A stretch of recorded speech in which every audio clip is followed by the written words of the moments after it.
Hi, in this video I will talk about the queue data structure.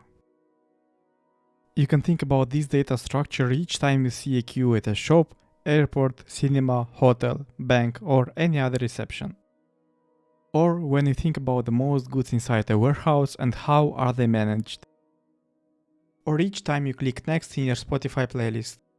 Or when you see any set of programming tasks or pipelines that cannot run asynchronously and should be done one after another. Essentially, any set of problems that follow the FIFO principle, meaning that the first item to come will be the first item to leave. So, the first customer to come will be the first one to be served. The first arrived products will be sold initially, and the songs will be played in the order they were set.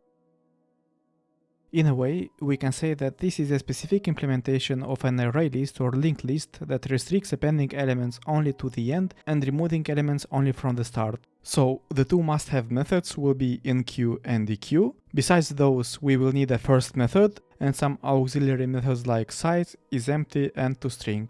So we can represent a queue as a class that holds the data represented as a linked list, an array list or a built-in array type.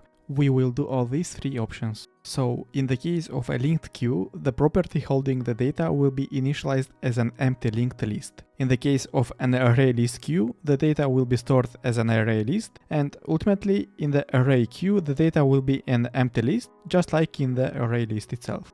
So, in order to enqueue an element inside the linked queue, we will call the addLast method on the inner linked list. In an array list queue, we will do the same thing, but with different parameters to match the array list method. And inside the array queue, we will just call the built-in method to append data. Let's add one more element to the queue. Now, if we want to dequeue data, in the linked queue, we will call the removeFirst method on the linked list. For the array list queue, we will call the removed method and give 0 as the argument. And in the array queue, we will use built-in pop method to remove data. If we want to take the first element without removing it, in the linked queue we'll call the first method on the list. In the array list queue we'll call the get method on the array list and give it 0 as the argument. And in the array queue we will access the element by the index. In order to get a size, for the linked and array list queues, we will access the size method on the inner data structure, and in the case of an array queue, we will get the length of the built-in list data type. The same thing applies to the isEmpty method.